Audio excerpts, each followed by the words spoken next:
So you've been also with the Atro team as a developer since the very beginning, and you worked on our operating concept. How can I and everyone else operate our Atro? So we developed a user interface for exactly that, to get started very easily. We have all the basic functionalities like moving axes or movements in Cartesian space, executing programs. But on top of that, we have some really helpful features for our customers, like a preview of the X direction, where it's going to move, or visualization of our movement paths. This helps you to see how the robot is going to move in reality, and that makes programming much easier. And with such complex kinematics, This is also what we're seeing here, right? So we have the different joints and axes, and in the middle we can see how the robot is moving, and also before the real-life robot is in movement. Okay. Do I need a backup panel for that? You do not need one, but I mean they're great because they're made for industrial use.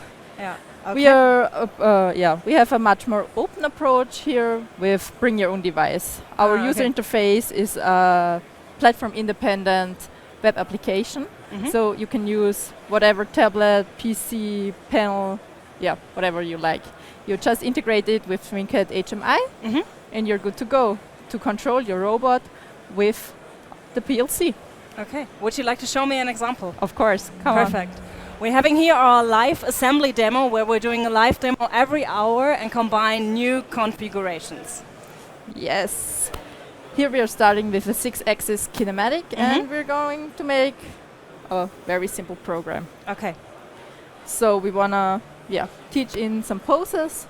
That's going to look like that. We are moving our robot with hand-guided control, so I can just put it wherever I want. Let's say here, we like this position, save it, and then we are saying, like, I want to move down. And that I can do with the user interface, just moving axis set down. I can do it like that.